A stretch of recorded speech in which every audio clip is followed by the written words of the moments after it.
before we look at Joseph's dreams, we're going to take a look at the lineage of Esau. In Genesis 36:1 it says, "Now these are the records of the generations of Esau, that is Edom." The lineage of Esau is not fully detailed in the Bible because only the lineage of Christ is what is detailed extensively. In Genesis 36:6-8 it says, "Then Esau took his wives and his sons and his daughters and all his household and his livestock and all his cattle and all his goods which he had acquired in the land of Canaan and went to another land away from his brother Jacob. For their property had become too great for them to live together, and the land where they sojourned could not sustain them because of their livestock. So Esau lived in the hill country of Seir." Esau is Edom. Esau has chosen to move to a new territory of his own free will. This wasn't because the reconciliation that they had broke down. This was because Esau was ready to move to another area. He'd already been dwelling in Seir before Jacob came back from Haran. But he's decided to make Seir his home now. In Genesis 32:3 it says, "Then Jacob sent messengers before him to his brother Esau in the land of Seir, the country of Edom." In Genesis 33:16 it says, "So Esau returned that day on his way to Seir." Now the Ammonites and the Moabites, they descended from Lot's daughters. Now Esau moved further south than the nation of Moab, and this took place after Isaac's death. If you look at the map here, you can see where Edom is in comparison with the rest of Israel. This is a decision that Esau made, but it's God who gave him the land. In Deuteronomy chapter 2, verse 4-5, it says, "And command the people, saying, You will pass through the territory of your brothers, the sons of Esau, who live in Seir, and they will be afraid of you. So be very careful, do not provoke them, for I will not give you any of their land, even as little as a footstep, because I have given Mount Seir to Esau as a possession." God has blessed Esau material even above the material blessings of Jacob, it looks like. But Esau has no part in the promised land. These Edomites have great temporal blessings from God. Now, Israel is another story. They haven't yet received the promised land, and they're going to have to dwell in Egypt as slaves for 400 years. Israel is living in the hope of receiving the promised land, but not only that, they're living in the hope of receiving an eternal inheritance. Edom grew to a large nation who had kings and chiefs to govern them, and the chiefs in those days would be similar to what we would probably call a governor today. God was blessing Esau in the natural, but there's no evidence of Esau giving thanks to God for what he has received. Genesis 37:1-4. "Now Jacob lived in the land where his father had sojourned, in the land of Canaan. These are the records of the generations of Jacob. Joseph, when 17 years of age, was pasturing the flock with his brothers while he was still a youth, along with the sons of Bilhah and the sons of Zilpah, his father's wives. And Joseph brought back a bad report about them to their father. Now Israel loved Joseph more than all his sons, because he was the son of his old age, and he made him a varicolored tunic." Some translations say multicolored tunic. "His brothers saw that their father loved him more than all his brothers, and so they hated him and could not speak to him on friendly terms." Well, after Isaac's death, Jacob, he decided to stay near Hebron, where his father and grandfather had lived. Genesis 35:27, it says, "Jacob came to his father Isaac at Mamre of Kiriathaba, that is, Hebron, where Abraham and Isaac had sojourned." Jacob's remaining in the land promised to his descendants. Now, these records are not giving us a record of his genealogy. They're giving us some records of the historic events that are taking place in Jacob's family. If we take a good look, we'll see that Joseph is a shepherd, but Jesus is our true shepherd. So Joseph's considered a type of Christ. He's not the Christ, but we can see strong comparisons in what took place in his life and what took place in the life of Jesus. Joseph, he's loved by his father and hated by his brothers. And Jesus, he was loved by his father, but sadly he was hated by Israel. He came to his own, and those who were his own did not receive him. Joseph was sold into Egypt as a slave for 20 pieces of silver, and Jesus was betrayed for 30 pieces of silver. Joseph was exalted to the right hand of the Pharaoh. Jesus is exalted to the right hand of God. So we see similarities in their life. That's why they call him a type of Christ, but he is not the Christ. But it's just a foreshadow that which the life Jesus was going to have was to be like. Mark 16:19. So then, when the Lord Jesus had spoken to them, he was received up into heaven and sat down at the right hand of God. Another similarity we find is that Joseph, he's going to eventually reconcile with his brothers who have changed, and they receive him as a brother. And Jesus is going to reconcile with Israel, who will come to accept him as their Messiah. And we can see those days drawing near. The Apostle Paul brought it out in the book of Romans, how there's a day coming when it's going to be the end of the Gentile reign, and God is going to reach that remnant in Israel for the glory of God. That day is quick upon us, isn't it? We see it happening right now. Joseph, he's a faithful steward to his father, and he reports what his brothers are doing. And some people say, oh, the guy was just a little sissy tattletale. Well, I don't think that that's what he was at all. I think he was a dutiful son. He's concerned about the sheep. He's concerned about how they're being taken care of. And he's wanting to make sure that they're taken care of properly. And he's going to report to his dad what he's seen. Joseph, he's also the firstborn of his beloved wife, Rachel. So that is more endearing to Jacob because he loved Rachel. And Joseph actually was only a few years younger than Zebulun, who was born of Leah.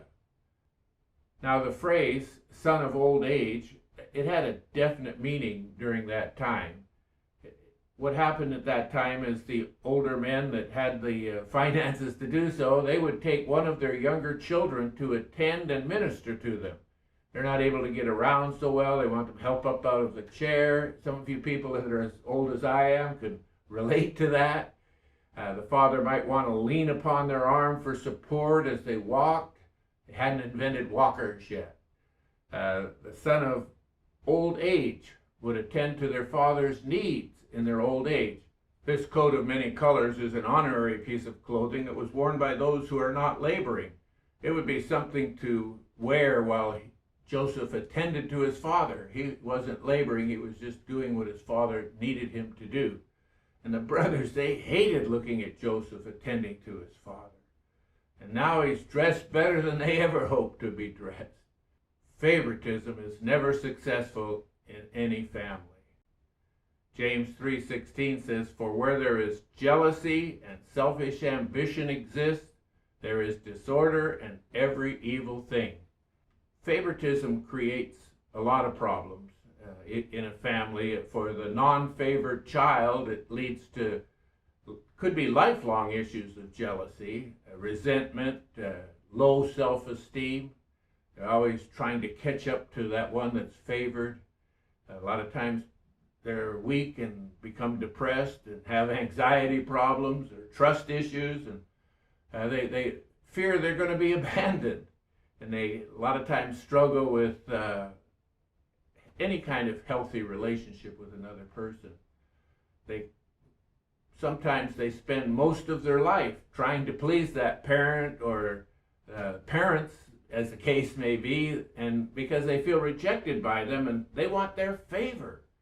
Children that are not favored in the family, they're really busy trying to please those parents, trying to win that favor with them, and they feel rejected, and they don't live the life that God gave to them to live. They're too busy trying to get favor from the wrong person. We want the favor of God. With the favored child, a lot of times they have all this pressure on them to do what's perfectly right. They have to consistently succeed. They got fear of disappointing their parent or their parents who are favoring them, and they sometimes feel isolated, and they've developed tendencies towards their siblings of being responsible for them. Rather than being a brother or a sister, they're now parenting that child. And they have all that pressure to maintain a perfect status in all they do, in all of life. Well, we can look at Joseph, and he's already feeling pressured to make sure his brothers are doing what's right in caring for the sheep. He's already isolated because of their jealousy. He has already a strong desire to please Jacob in all that he does, and he feels pressured to maintain a perfect status in everything that he does. Genesis 37, verse 5 to 8. Then Joseph had a dream, and when he told it to his brothers, they hated him even more. He said to them, "Please listen to this dream which I've had. For behold, we were binding sheaves in the field, and lo, my sheaf rose up and also stood erect. And behold, your sheaves gathered around and bowed down to my sheaf." Then his brother said to him, "Are you actually going to reign over us? Or are you really going to rule over us?" So they hated him all the more for his dreams and for his words. It's obvious Joseph doesn't have any fear for his brothers.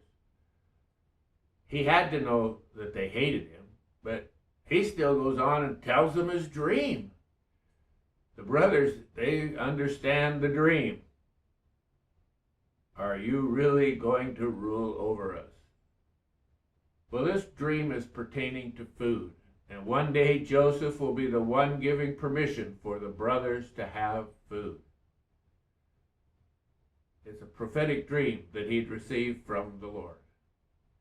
Telling his dream fuels the brothers' anger towards him, even though it's a prophetic dream. Jesus also fueled the scribes and the Pharisees' hate for him by telling them that God was his Father and calling himself Lord of the Sabbath. It's very true what Jesus said. And it's the truth that's causing those who won't listen to hate the giver of truth. Joseph's brothers aren't interested in what kind of prophetic dream have you had, Joseph. They're only interested in, Joseph, you're not going to rule over us. Scribes and Pharisees weren't interested in the salvation Jesus had to bring. They were only interested in, you're not the Messiah. Genesis 37, 9 to 11. Now he had still another dream, and related it to his brothers, and said, "Lo, I have had still another dream, and behold, the sun and the moon and 11 stars were bowing down to me." He related it to his father and to his brothers, and his father rebuked him and said to him, "What is this dream that you've had? Shall I and your mother and your brothers actually come to bow ourselves down before you to the ground?" His brothers were jealous of him, but his father kept the saying in mind.